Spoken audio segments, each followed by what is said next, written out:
So I'll begin if that's okay.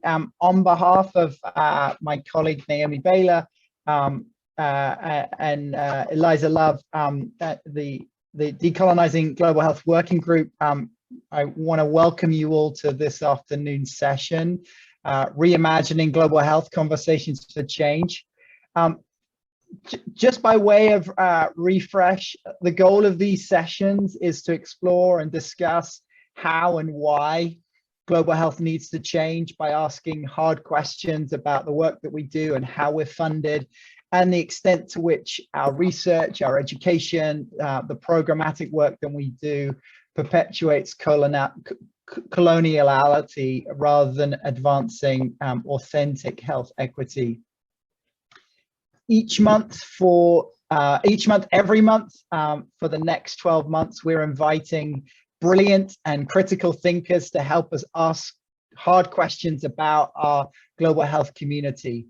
How does our work perpetuate, not redress, power and funding imbalances? To what extent does our work undermine rather than enable health equity? And in what ways are global health priorities here in San Francisco and beyond determined by the priorities of neoliberal, wealthy, elitist, often white men, rather than in dialogue and responsive to the needs of our partners? So in that context, we are really excited today to welcome Desmond Jumbam to speak with us. Desmond is a Cameroonian, born and raised in Cameroon, now living in Ghana. He received his undergraduate degree at Taylor University in Indiana and a Master's of Science in Global Health at Notre Dame, pursuing research on malaria interventions in rural Zambia. And after that, he went on to be a health policy analyst for the Global Surgery and Social Change Program at Harvard University, before joining Operation Smile in Ghana, where he serves as a policy advisor on issues related to health system strengthening and service delivery in low and middle income countries. Desmond is notable for amongst other things, is a punchy editorial in BMJ Global Health Journal, curiously titled "How Not to Write About Global Health." And I suggest that after this session, you take a couple of minutes to check it out. Desmond's prescription for global health professionals, predominantly Western people parachuting into exotic Asian or African countries, includes several indictments of how global health is anything but global in its spirits and methods. But he also offers a humble and, dare I say, humorous perspective on how global health needs to change. Desmond, we are very grateful that you are here with us today to share your insights, and we welcome you into our community. So thanks for joining us. Thank you so much, Mike. It's really an honor for me to be here. Thank you to the UCSF Decolonizing Global Health community for having me.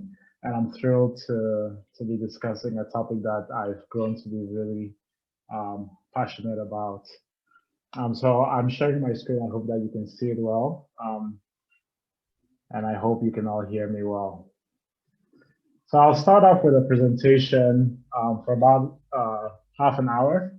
And then, hopefully we'll have another half an hour or so for a conversation, discussion, disagreements. Love those to get your perspectives as well. So here's an outline of my talk. I'll start, just share a little bit about myself so that you understand, where I'm coming from and my background and what makes me say the things that I'm going to say about global health, what has led me to this view. And then we'll look at a short case study, and then we'll look at neocolonialism in global health from two perspectives: research, practice, and education. Talk a little bit about some reactions to the decolonizing global health movements, and then some pragmatic ways out of contributing to the decolonizing, to the coloniality of global health. So let me start off a little bit about myself. Like Mike mentioned, I am originally from Cameroon, born and raised. You know, when I was about, you know, I went to primary, secondary school year, had the fortune, you know, of going to an international school, you know, through some really nice missionary families that offered to pay for my tuition to go there. And, you know, that opened the doors up for me to then travel to the United States for my higher education. So, you know, these are just there's a picture of a couple of my friends from graduation back in 2010. I then came to the United States, started off actually at a community college in Delaware. I was there for 2 years studying biotechnology. Someone comes here at 4 just to pick up something for free. Would you be able to answer the door? No. Or will you be at 4? I have a meeting at 4, 4 to 5? 4 to 6. 4 to 6, okay. Can we mute that person? I can't answer the door for her. But so you know, I then went on to Taylor University in Indiana, where I studied pre-med. You know, like most kids, a lot of kids growing up in my part of the world, you know, when we think about, you know, improving health conditions, I mean, we're all, you know, grew up with a lot of health disparities, and we see that we're affected by it in our personal lives. And a lot of children grew up wanting to change that. And so I, like them, wanted to become a medical doctor so that I can do that. And so that's what I studied at Taylor University pre-med. But during my time there, I had the chance to come back to my home country and actually, you know, immerse myself in the health system as, you know, shadowing doctors to get an idea of how medicine is actually practiced there. And that's actually when I, you know, developed my interest in health system strengthening. I realized that, you know, personally, what I wanted to do was not necessarily become a clinician, but I realized that there are quite a number of systemic issues in the way, you know, in the way the health system functions, you know, from shortage of healthcare workers to, you know, lack of preventative measures to, you know, corruption and to, you know, infrastructure challenges. So these were all kind of a lot of issues, right? And so I developed my passion for health system strengthening, you know, while I was doing my pre-med. After Taylor, I then went on to University of Notre Dame, or Notre Dame, you know, in Indiana. I joined the global health program there. They have a master's in global health program, and you know, I figured that would be a good program. I imagine it was kind of like an MPH that is geared towards you know, those working in low and middle income countries, or those working you know, around the world. And so I figured this was the perfect program for me in the United States. You know, but I started realizing some of the challenges and the coloniality in global health through this program, because, you know, when I applied, I encountered quite a number of challenges in getting to the university. The first one being financial constraints. You know, I could not afford to get in to study at University of Notre Dame. But then I figured, well, I mean, it seemed like I would be a great candidate for this, you know. So, you know, I traveled to the university and made a case for why, you know, they should let me in. I mean, I had already gotten in, but I made a case why I should get some scholarships and why I couldn't afford this. And, you know, it was extremely hard, but I ended up getting the scholarship. When I got into the program, I realized that it was mostly, you know, white Americans in the class. You know, of the 23, I think it was about 23 of us, there were 2 international students, myself and a student from Kazakhstan. Everybody else was American, you know, and so, you know, I was a bit disillusioned because I thought it would be a bit more diverse than this for a global health program. But nonetheless, I had the opportunity. This was my first immersion into global health research. I traveled to Zambia. I developed a collaboration with the Ministry of Health of Zambia, with some researchers there. We developed a project to assess the impact, to assess the knowledge, attitudes, and practices of, community members on malaria. Again, this research allowed me to see certain privileges that I had as a student from a prestigious university in the United States. And I always say that, the access to funding that I had as a student, a lot of my collaborators in Zambia would not have access to that. Even though they are experts and they should be doing the work, they would never have access to the kind of funding that I had as a student. I then, with my partners, at the University of Notre Dame and Ministry of Health of Zambia and Hopkins, we, had this was my first publication back in 2020. After that, I had the opportunity to work at Harvard University as a health policy analyst at the program in global surgery and social change. And the primary focus of this program was improving access to surgical care in low and middle income countries.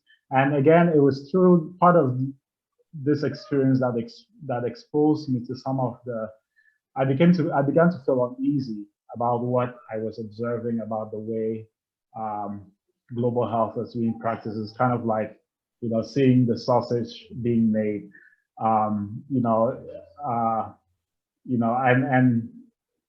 so I had time to work in Zambia and in Tanzania with the Ministry of Health in developing a National Surgical Anesthesia Plan, which you see in the middle there.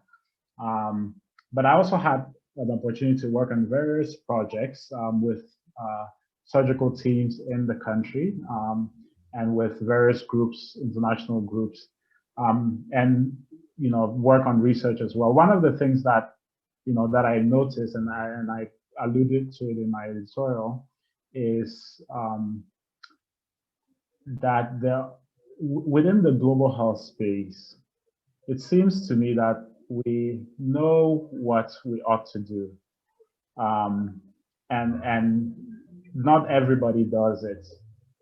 So an example is the idea of ownership within projects. So projects have to be owned by the community. But in one of the projects that I was part of, I was shocked by what they called ownership. The ideas were already developed by the outside group, by our group, of defining what we mean by leadership and teamwork, and the funding was granted. We had an idea of the type of project that we wanted to do, but then we went into the community and set up a 2-day workshop. I say we because I was part of the project, after the 2 days, the idea was to get the team to develop, the local team to define what leadership and teamwork was to them. But after the 2-day workshop, I was quite shocked. I was like, is that it? Is that what we mean by getting community ownership? So those are some of the things that I noticed. I also noticed that there were quite a number of problems in the way we practice research, and I'll touch on all of these later. But all of these things and more led me to write this editorial in BMJ Global Health. And I must give credit to Binyavanga Wanaina, who was the inspiration for this article. He wrote an article called How to Write About Africa. If you've not read that article, I highly recommend it. It's a satirical piece, where he makes fun of the stereotypical ways in which, foreign, kind of colonial writers wrote and still write about the continent. So, I'd read that piece a long time ago, and I knew that something like this would very much apply to global health. And so in this piece, And I also actually wanted to write about it in a way that is relatable. I didn't want to write about it in a way that is too academic, that people would not read. And so I recommend you reading this article, and I would love to get your thoughts and perspectives on it. So I'll start off with this story. Some of you may know the story of Professor Jean-Jacques Muyembe. He is a Congolese a microbiologist. When he was a young man, he had a dream of becoming a microbiologist so that he can, work in the Congo and improve, study diseases and improve lives of his fellow Congolese. He had the opportunity to travel to Germany, where he got his PhD, and then returned to the Congo to practice. But as many of you know, there are quite a number of challenges in practicing medicine and research on the continent. So he had challenges in getting access to a lab and the equipment. So he became a field epidemiologist. But while he was, doing his field work, he got a call about some mysterious outbreak in a village, one of the Congolese village. And he was one of the microbiologists, probably the only microbiologist in the country at the time. So he was called in. He then went to the village and, found a hospital where it was completely deserted, just one patient, because, the healthcare workers had disappeared, or there were none. He collected the samples from the patients, and again, without the capabilities of analyzing the specimens, he shipped it to Belgium, where the analysis was done and the findings were published. Sadly, though, up until recently, right? If you Google who discovered Ebola, the names of the two Belgian, microbiologists come up. Dr. Jean-Jacques Muyembe never got credit for this research until recently. And so this story, kind of epitomizes some of the challenges we were talking about when we talk about decolonizing global health. And his story is not unique. Recently there've been lots and lots and lots of calls to decolonize global health. It's trending in the global health community. So it's something that's it's not just Dr. Jean-Jacques Muyembe that is discovering this, that is experiencing this, but it's something that is quite pervasive within the community. So next we'll go through and talk about the various aspects of coloniality within global health, as I see it, starting with research. One of the challenges that we still face in global health research is where the priorities are being set. And these are part of my observation in my time in global health. So, we see that research priorities for global health are still primarily being set by those in the north for those in the south. High-income researchers, there's still a culture of parachuting into LMICs, collecting data, collecting specimens on the local community, and taking that out into the US or Canada or North America or wherever else, analyzing the data, publishing the findings in northern journals, often behind paywalls. And those researchers and community members who arguably need these the findings more to improve their communities never have access to that funding, and so they never have access to the research findings. And so that has created what you can call the little brother effect, where again researchers from the South, though experienced and knowledgeable and capable, are seen as just purely beneficiaries with no decision-making capacity. They have, there's no shared responsibility. And we must ask ourselves if this is really a true collaboration, a true partnership. They're often seen as employees and data collectors and not true partners.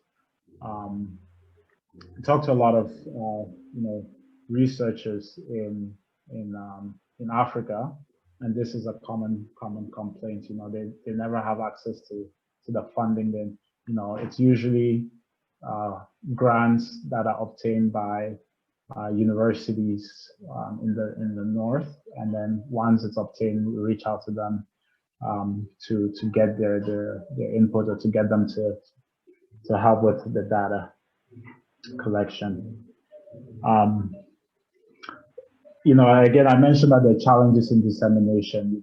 Where the findings are being published. Those researchers and community members don't have access to that research. They need it the most, but they're published behind paywalls.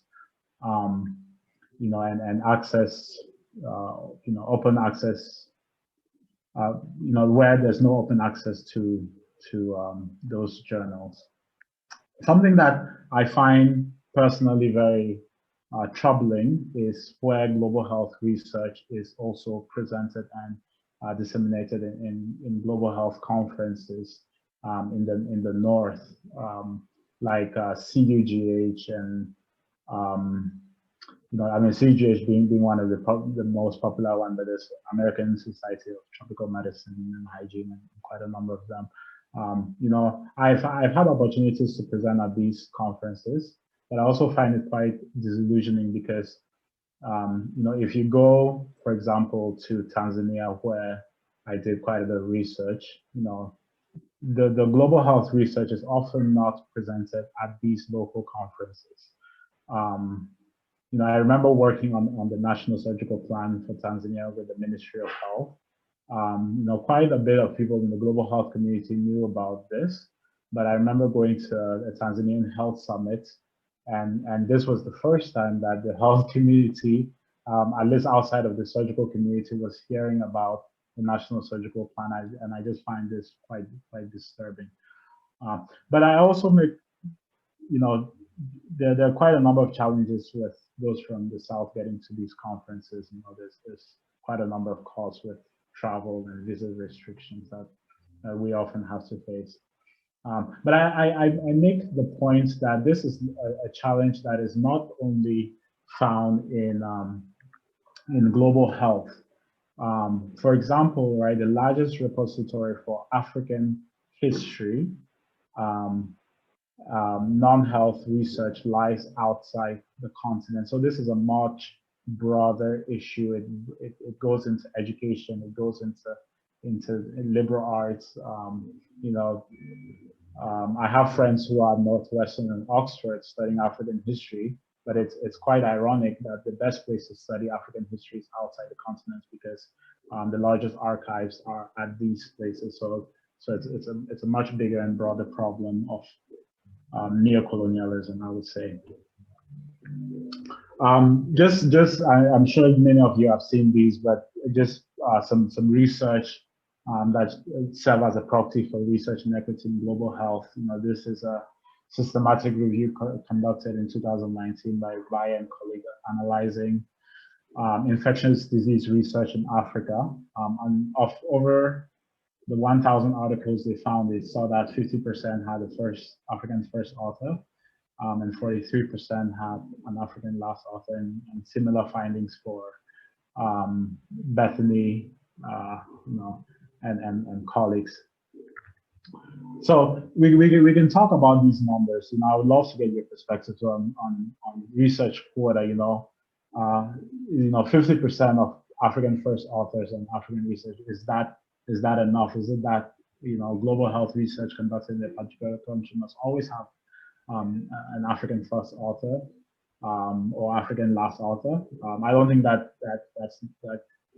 is necessarily the case, but one of the solutions that we always propose is quotas, but it's not so easy to figure out what percentage is would be considered equitable. There's this article by Sheyan Bimbola, the editor-in-chief of BMJ Global Health, and I would highly recommend it. The Foreign Gaze. And he makes the point that authorship positions is not really the fundamental issue that we are talking about, right? The fundamental issue is the foreign gaze. It's the gaze. And I'll just read this quote from the article. He says it is unfair and even misleading and colonial to pay undue attention to the foreign gaze. And if the academic literature to which we give priority does not reflect that local experts are at the forefront of addressing local problems, then there is something deeply wrong with that literature because it does not reflect the reality. It does not reflect the reality. That is a fundamental problem that we're talking about. It's not about authorship. It's about who the research, who we're writing for, who our audience is. Are we writing for other global health practitioners? Or are we writing for the local community as well as the global health community to use to improve health care and health outcomes? And do we take in the local knowledge and expertise of the local community? Because if we do not take that into account, it is not the reality. And if our research does not reflect the reality, then there are going to be deep issues with the interventions that we develop and in how we implement it. So it goes beyond authorship. Authorship is just a proxy. I'll touch a little bit on global health education. I've noticed that there's quite a bit of global health programs, education programs that have been popping up all over the world. Undergraduate, graduate, postgraduate programs and fellowships. Most of them are located in high-income countries in the north. From my experience and also some research shows that often these programs, especially the master's programs, are quite unaffordable. They're quite expensive and unaffordable to many of those in the South. There's limited diversity, like I mentioned about my own program. And it begs the question, who are these programs for, right? Do they perpetuate colonial mindsets and practices? Is there a need for a reform in the global health education? So here's some research that was again published in BMJ Global Health, just analyzing where global health programs are located and how much they cost. Most of them are in the north, and again, quite unaffordable for those in the south. So I'll leave those questions up for discussion. I personally think that, looking at the African continent, our healthcare workers, public health practitioners are not primarily going to come from global health programs, masters in global health programs that are, in the north and the south. But I do think that a lot of these masters in global health programs produce students who then have a lot of privilege, I myself being one, and then go on to run very powerful global health organization. There's some analysis that has been done that shows that, I think it's a 50-50 report, shows that many powerful global health organizations are run by those who graduated from Harvard, from Hopkins, and so that is an issue that we have to reckon with. if most of those graduating from these programs are, are from the north, then it's again going to perpetuate this inequities in the global health space. And to touch a little bit on global health practice, I've noticed kind of a supremacy in approach in global health. Again, global health practice, the priorities for implementation are primarily being set by external funders. Those in the north, and sadly, funding for global health projects are primarily, again, available mostly to northern NGOs, consultancy groups, even when there is expertise locally to implement such programs. There's challenges in diversity and leaderships in a lot of NGOs. I find it very sad that in this day and age, a country manager for an NGO in Africa, needs to be a foreigner from the US. It's very hard to believe that in that country, there's nobody that is capable of running that country office or the regional office. So there's still biases in the way NGOs employ and devolve. There's a lack of devolution of power. So a lot of the country offices and regional offices don't have decision-making capabilities and not capabilities, but they've not been given the chance to make decisions. So these are some of the challenges. There's lack of accountability in the way some NGOs still practice very short-term programs that there's a lack of accountability, the sustainability of these programs. It's one short-term grant after another, move on to the next grant, move on to the next country. And again, that's probably a challenge in the way global health is being funded. I working for an NGO understand that, but again, these are some of the things that need to fundamentally change, even in the way global health is funded. I put this quote up. It's a bit long, but I think it captures the essence of what I'm trying to say here. It's a quote by Madhu Pai and Shea Amimbola in The Lancet. It says, supremacy is there glaring in how global health organizations operate, who runs them, where they are located, who holds the purse strings, who sets the agenda, and whose views, histories, and knowledge are taken seriously.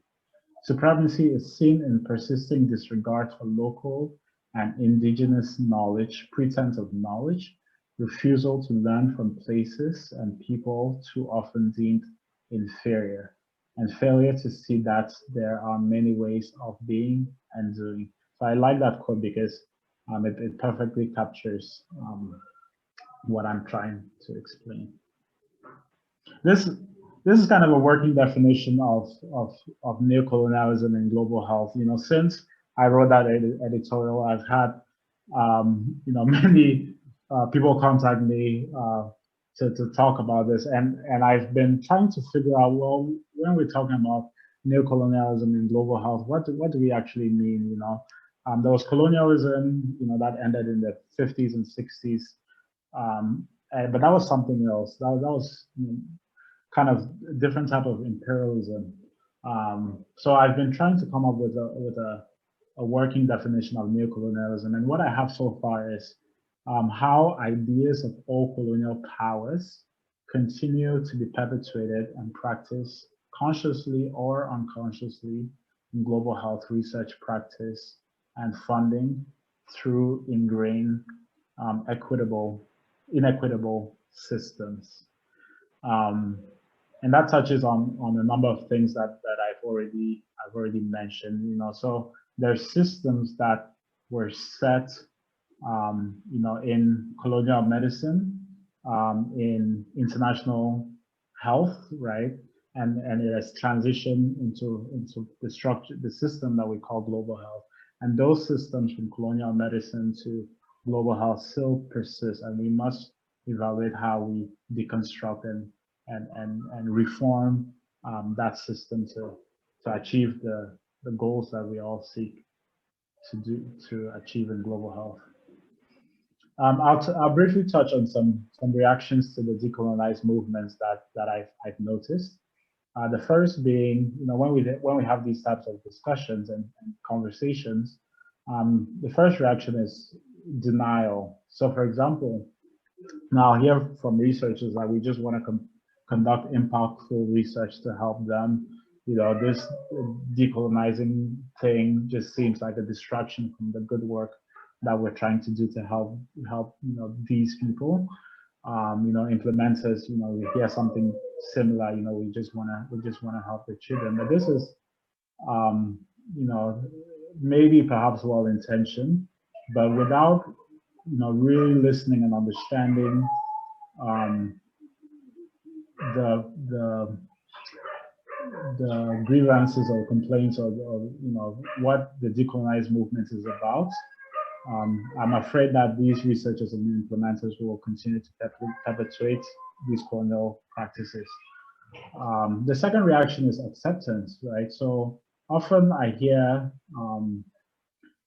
people accept rightfully or perhaps due to social pressure that yes, this is an issue, but the solutions that they come up with are not holistic. They do not often address the issues at the root cause, and so there's usually a rush to develop superficial statements and policies that just serve as band-aids. For example, one is gift authorships. So in research, if someone from the north has done research by themselves, but they fear that they're going to publish the research and Twitter, Madhu and his gang are going to attack them. They rush to find others from LMICs just put on the authorship list, African sounding names. There are anti-racist statements that are put up and token leadership positions where those from LMICs are put in these leadership positions, but they're not really listened to. Again, all of these fails to address the issues at the root cause, and ultimately, I think it's a lack of, in this case, it's a lack of introspection, looking internally within yourself and trying to understand your, biases, and failing to listen to what are the issues that are being raised. So what can we do? I like to emphasize that, sometimes when you give this talk, it's almost as if we're saying, we don't need global health, we don't need north to south collaboration. That is not what I'm saying. We are cautious and are very much against the ones that are exploitative. And there's some excellent models of these that do exist. I think in all of this, we need to learn to listen and listen carefully. And I think this will help to avoid the issue of denial. Those who say we just want to help them. There's individual and institutional introspection that we all need to take. In evaluating our underlying motives and assumptions and biases in the way we approach global health. Developing some anti-colonialist strategies. The first I would say is to study colonial history. One of the things that I've noticed is that global health is practiced in a very, seems to me, a historical way and apolitical way. And so this is a problem because, like we know, those who do not remember the past are doomed to repeat it. If we do not understand what colonial medicine was and what international medicine was, then we may end up just continuing to push those systems forward. Again, consider your projects and who benefits the most, and how do you ensure that your collaborators are working with you and not for you. Again, it's very important to speak up against, neocolonialism when you see it. I think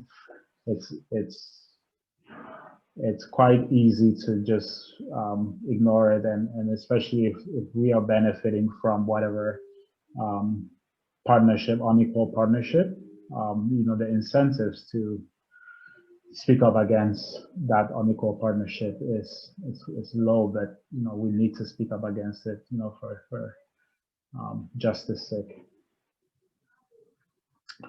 Some more pragmatic ways to decolonize global health. I highly recommend this guide booklet from Global Health Decolonizing Movement in Africa. It's a group of African global health practitioners who have come together and are coming up with different tools and different advocacies to decolonize global health. So I've just highlighted a few of them that stand out to me, but I highly recommend that you go and take a look at these tool at the website.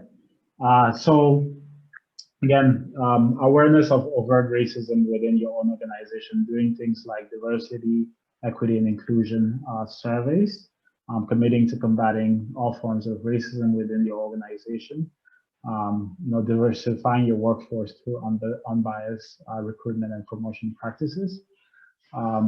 One issue again is leadership roles that are primarily dominated by high-income persons, especially for roles that are primarily located in LMICs.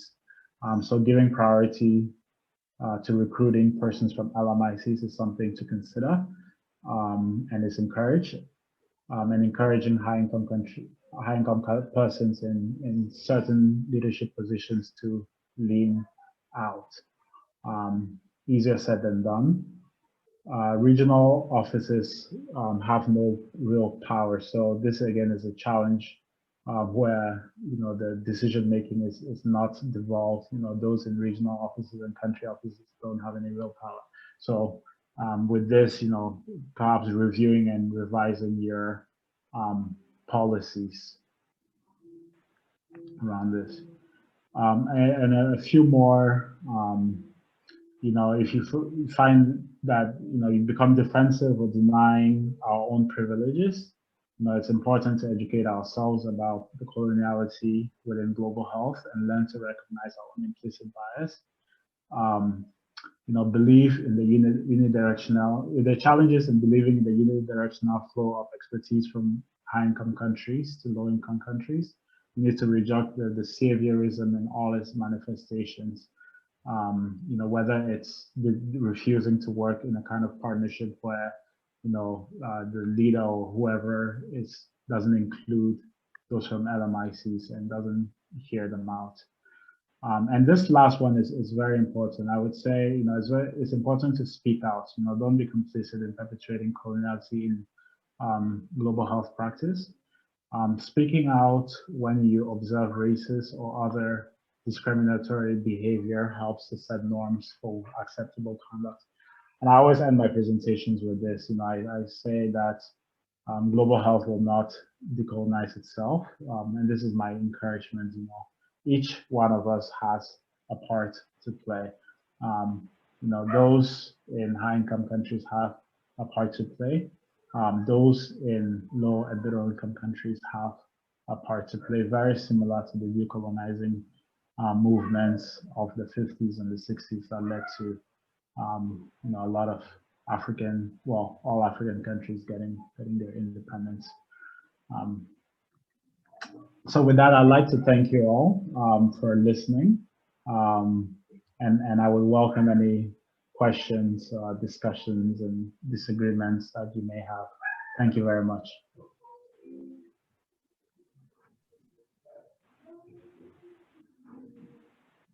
Desmond, thank you so much for coming to speak with us and for sharing your insights. It was really fantastic to hear from you, and I also really appreciate you sharing some suggestions and tangible ways forward at the end. I think we're all kind of grappling with what we do as an institution and on our individual projects. So that's really helpful directions for us.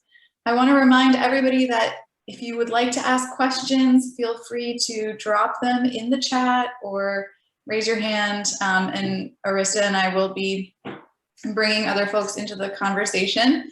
But while you are doing that, I'll kick us off with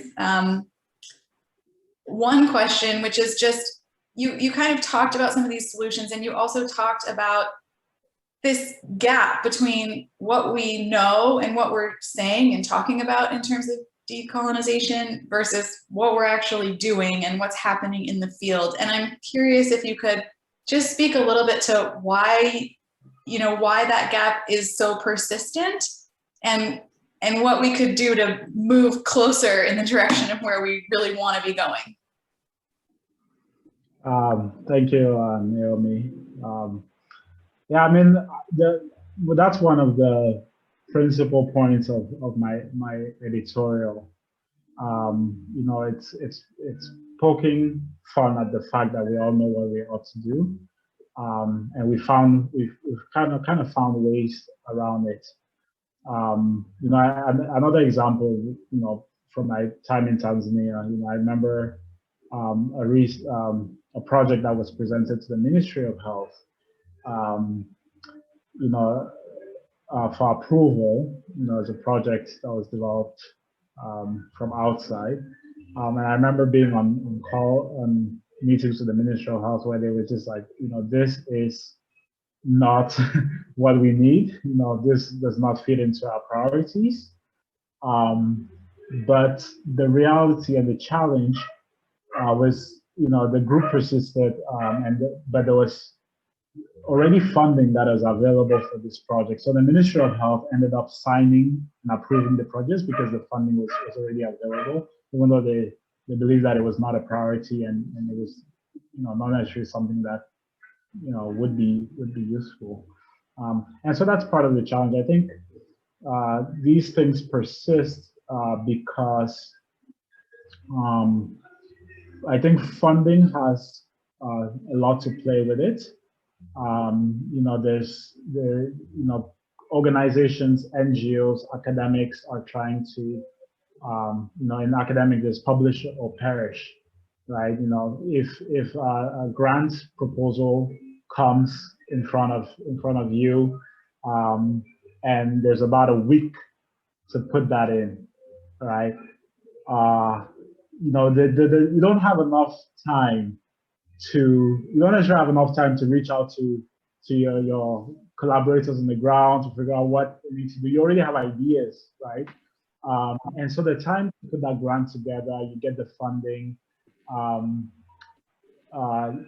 you prioritize getting the funding over bringing your local partners along with you. And so one of the recommendations I give is, researchers really ought to think about what they're willing to sacrifice to make those long-term relationships, to make sure that those partnerships are truly equitable. Perhaps, if a grant is like 1 week and you don't have any long-term partnerships in a country that you've never been to, maybe you shouldn't apply for that grant because you don't understand the local context. It's not enough to just read about the country and think you have this, you understand enough to apply for the grant. I think establishing long-term partnerships will help with that. It's a lot easier to reach out to a long-term collaborator, even in a week's time by WhatsApp or whatever, and you guys apply together. So to answer your question, I think funding is one main thing, but there are also personal interests. I believe that maybe some students on the call, when you're a student, you ought to consider whether your project is more beneficial to you or to the community where you will be working. Is this an opportunity for you to get some international experience so that it looks good on your MCAT applications? Because it is a bit, it can be a bit exploitative, right? It's exploitative, right? Because it does not benefit the community, and it benefits you more than them. So there are all these personal interests. There are those who want to be global health leaders, global health experts. It's a whole career path to be seen as the person, and then hopefully someday become a Lancet commissioner or whatever it is. So those are just a few of my thoughts for why we know what we ought to do and we don't do them. It's perhaps not about, we know what is right, but we choose what is easy. Yeah, absolutely. There are a couple questions in the chat following up on this question about partnerships, and just if you have examples of what excellent partnerships look like and authentic leadership and ownership in a decolonial way that you might share with us. Well, I mean, one that I've come to appreciate recently is the Partners in Health model, the accompaniment model, and that's the way they've set up the program in Rwanda, the University of Global Health Equity. There's a lot of emphasis in going to a community, letting them define the problems and their health priorities, developing a partnership and a relationship with them, working, and they always say walking together, and the success is determined by the community and not by the person coming in from outside. And so that is one model that I'm, again, Partners in Health is not a perfect organization, but that model I understand and I agree with in approach. So that's one that I would highlight.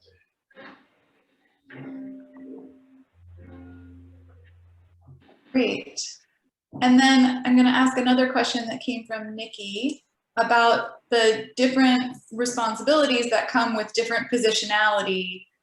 If you're coming from a Western country, if you're white, if you're coming from a global South country, depending on where you're educated, like all the positionalities that we as global health practitioners bring to the field. What does that mean in terms of our different responsibilities that we have as well as we're doing research or carrying forward interventions? Okay, I see Nikki's question, and I would say, yeah, I mean, like I ended the presentation. It's all of us. It's all of our responsibility to decolonize global health, and it's a massive undertaking. I'm being someone from the South who has been educated in the North, feel a tremendous responsibility to, and then perhaps more responsibility, quite a bit of responsibility to speak up against these practices, these colonial practices that we see. And I usually draw comparison to a lot of the African leaders who led the independence of African nations. And I think of Kwame Nkrumah, I think of Thomas Sankara, I think of Nyerere.